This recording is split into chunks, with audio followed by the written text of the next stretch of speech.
Here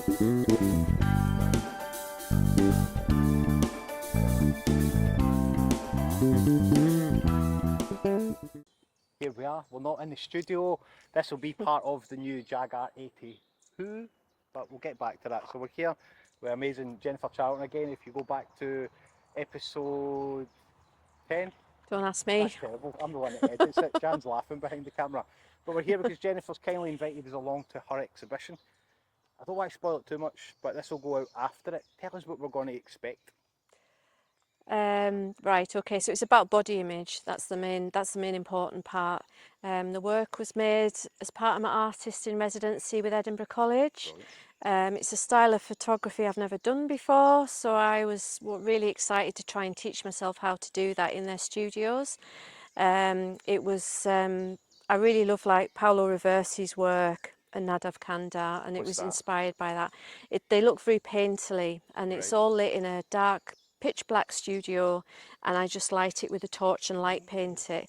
So also I wanted to show like the backdrops are slightly imperfect and they're hand painted and they've got scratches and things on, and that goes with the idea that none of us are perfect, but we're all still beautiful. Yeah, so I'm excited because, like I just said even before we come on the camera, I hate people body shaming people, and I just did it to myself. I always correct myself, and in a world where everybody's trying to strive for perfection, I'm constantly saying to people, I'm like, stop striving for perfection. yeah. Because you're not going to get it. You'll get a version, but you'll not be happy with that. Yeah. So when you said invited us along, I was like, right, this is it. And Jan's been there, I've blocked people, and then they've went out there, because they body shame me, and I didn't have the backbone to go and call them out straight away and say, you know what, you body shame me and you need to stop it. Yeah. Anyway, that's enough of me. We're here to see Jennifer. You'll hear all my story all the time, but what I want to say to you guys is that with your style of painting, art with your pictures, we touched on it. Like, we have a photographer that's very similar. We're going to introduce the two. He's very young. She's just at university doing photography, but I've never seen the dark with the light. And that's what I look for. If you look closely at paintings and stuff, it's dark with light. Okay. And I'm excited. Quite nervous because we went into somebody else's garden there. I'm like, I'm here to see Jennifer's paintings. It's worth it though. That's a great setting. Tell us a wee bit about Allanbanks before we go in. Oh, well, Allanbanks, it's an art centre where they have courses, and the artist who owns it also obviously does her own artwork and she sells it. So at this exhibition we've got my photography downstairs, and then we've got Justine and Liz's amazing paintings all up for sale up the stairs for viewing. Me and Jan will go on a wee route on that as well. Yeah. What's their names? Liz and Justine. Liz and Justine. Yeah, Liz Hardy and Justine Miller. Cool. Yeah. So if you're watching this, Liz and Justine, thanks very much. And this is their venue, so they're very kindly letting me use it again. They let me here last year. Brilliant. And this is my second exhibition. You're tearing it up. Yeah. Right, guys, we're going to go in, but what I will say is that, you know, for the confidence level to do this, that's up there, because not everybody has, yourself and I don't feel confident. I watched the opening night, but to see people come and give their bodies for this Oh, is they're like, confident. Oh yeah, they're so brave. It's amazing. That is brave. And again, if you guys are watching this, you know, I've got nothing but respect for you. I actually get quite nervous saying this, you know, to be able to do that and let somebody photograph you. But also they've told us their stories, so all their stories sit alongside each portrait, which has made them even more vulnerable. You know, they're going into, some of these people have never told anybody these stories, not even their best friends, and they've on the phone they've given me their story, which I find amazing. And then I've asked them this time to, then once we've sort of got their story down to about 500 words, I've recorded them telling their story, and it's on a QR code, so you can actually go around the exhibition and you can either read it or you can listen to it, because I want to be more inclusive for people that might be visually impaired. Sometimes your eyes will pick up what you want to see and your ears will miss it. Yeah, and hearing it in that tone, in their own tone, is just brought it to another level. If you're also watching this, big respect and big love. So let's get in.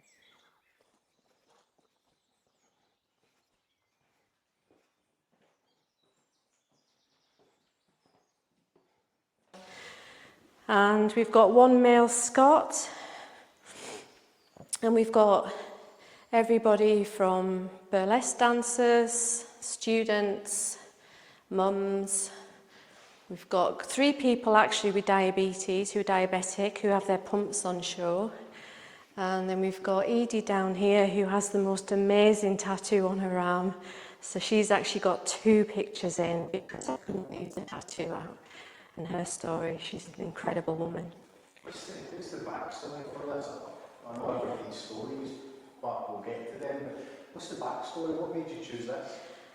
Because I tend to choose, all my projects are based on something that I've experienced myself, because I feel it wouldn't be fair to ask people to, you know, share their stories with me if I wasn't coming from the same place as them.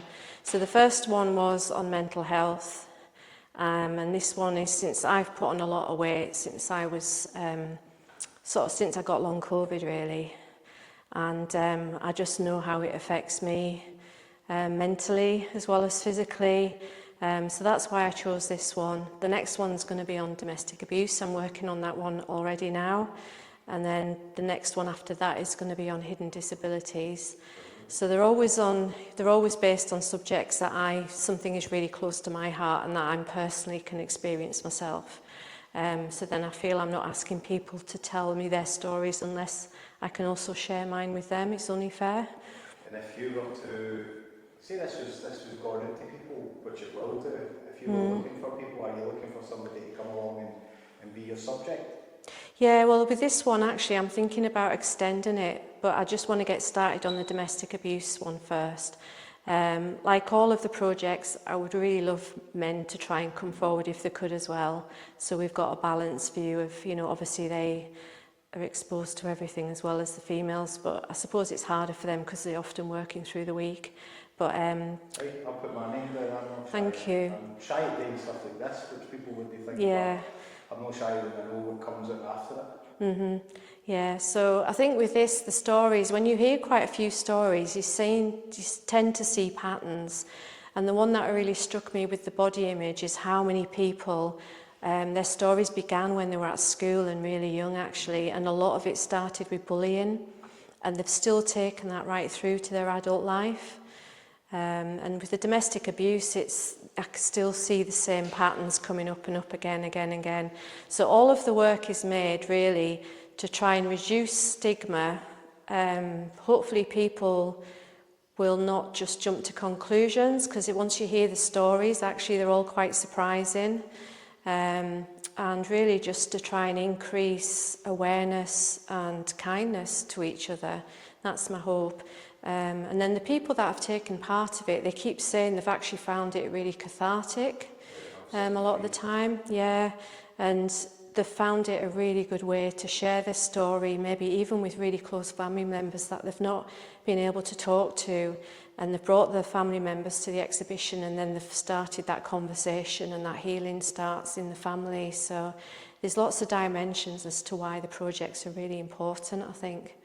So how does, do you self-fund this? Yeah, mostly. So I was lucky with this one because I'm the artist in residence at Edinburgh College. They've been amazing, and they've part-funded the printing and the mounting, but I have had to put some of my own money into it. But then there's also all the other hidden expenses that you don't see, like even just travelling up every week to the studios up to Edinburgh with the price of petrol and, you know, and the time, and, you know, it's been a bit of a full-time job, really. So I won't say too much because the camera's still rolling on me, but I'm going to chat to you after that. Yeah. With somebody. Okay. So we'll chat after that.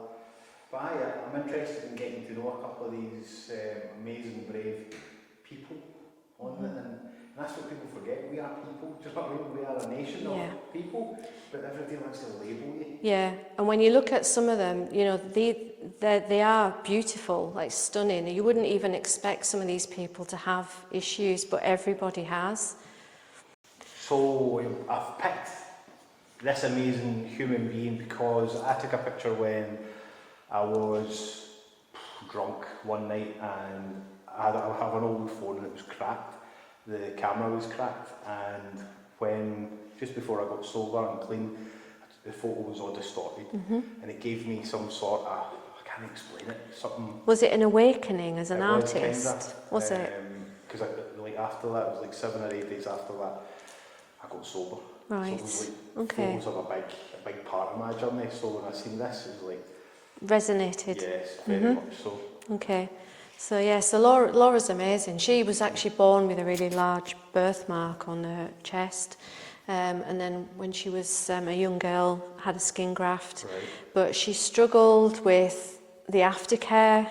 You know, I think she was actually a teenager, and she didn't quite do everything she was told to do, and she had quite a lot of trauma from when she had to take off the bandages, and the nurse had taken this bandage off and it really hurt, and she really started to hate this part of her body, and she would never show it off. So when all of her friends are going out and going to the pub and wearing like low-cut tops and things, she couldn't do that, and she's got to a point now where, you know, she accepts it, and if anybody asks her what it is, she just, you know, she's quite happy to share that with them. So it's taken her quite a while, but she's got there now. She's accepted it. It's empowering that, not only for people like me coming in and hearing it and seeing it. The visualisation is like, people don't understand what other people are going through, and if they're hiding stuff, then we're not really free to the world. So were you just doing this one wee thing, Laura? You've empowered me. That's, out of these photos, that's the first one that I've went to. Is like, and that's what this journey is for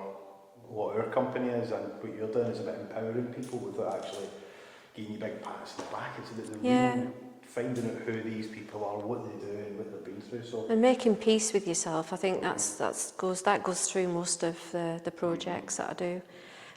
Well done, Laura. So we have another fantastic, strong character here. Tell us a wee bit about Lou. Lou's lovely. She used to be a cadet, and she was massively into her rock climbing, her fitness. And then she unfortunately got ill and had to take medication, and that's why she put the weight on. And it wasn't, in her words, it wasn't a choice, and it wasn't self-inflicted. You know, she wasn't partying or drinking, but or eating the wrong foods. It was really something that's been completely out of our control. And I think a lot of people would maybe judge when they look at somebody and actually, you know, realise this is all going on for people as well. And she needs the medication. She wouldn't be here without it. But it's changed her, and for somebody who was so active as well, even when she'd had her children, she told me she used to take them and would still go rock climbing and, you know, be away at the weekends, and everything was around outdoor activities.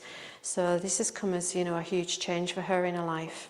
Well done, Lou, as well. You know, we live in a world where they're trying to conform us. If anybody watches any of my videos, I'm always saying they're trying to put me inside a box that doesn't exist. Stop it. It annoys. We're all here for the same reason, to live, but these are making us hide away. But I like this, Lou. I like the fact as you wrote, you call my stretch marks tiger stripes.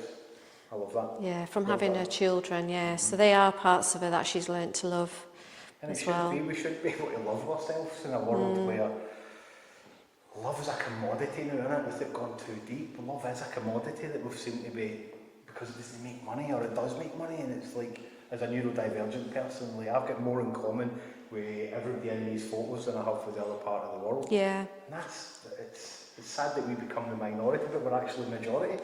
Yeah, I think also as you go through life, you know, you have an idea what your life's going to turn out like, and all of these people have shown that they're all trying to live with a version of themselves that, you know, they weren't particularly happy with, or some things out of control. And yet they're making the best of it and coming forward and being really brave to try, and hopefully other people will read their stories and they'll feel better about themselves. What's the plans for this after? Because it would be nice to see this pop up somewhere else as well.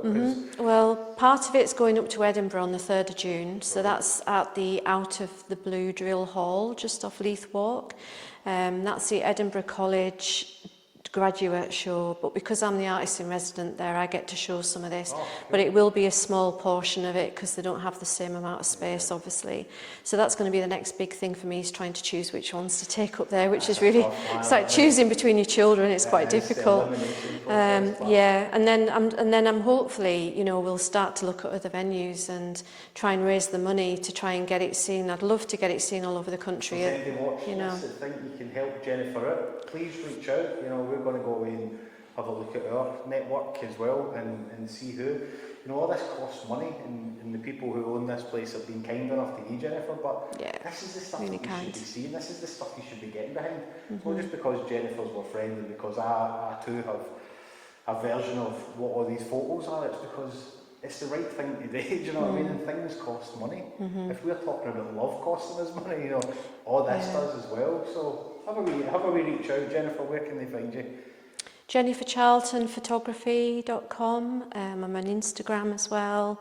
They're probably the best two places to find me. Excellent, and well done. Thank you. Thanks for coming to see it. It's deep and emotional. Like, I'm an emotional guy, so when I'm talking on here, and I'm normally I stare at the camera, but when you see people's heartache that they've went through, this is the stuff that should be out there in the front. And if you scan the QR code, you'll actually hear each person reading out their own story, which takes it to a whole nother level. Brilliant. Yeah. We'll get that before we go. Well done. Thank you. We're going to have a wee nosy as well, run a bit. All right. But definitely, you're definitely putting yourself on the map. And I like to hear that you're taking credit as well, because I know as artists and creatives, we generally try not to take credit for stuff, but you should be proud of this. You should be proud that you've got here. I'm proud of them. I'm proud of them. I've got to say, the subjects, this is something that I would never have gave myself towards ever in my life, but knowing that what people get after it, and the liberation and the journey that you then go on, because it is transcending. It is, and there's, from my point of view as an artist, there's a big sense of responsibility towards them as well. It's not something I take lightly. So when they do come forward, I do check with people and check in and trying to make sure that the people that are involved in it are okay, or it's the right time for them to do it. That's really important as well. Brilliant.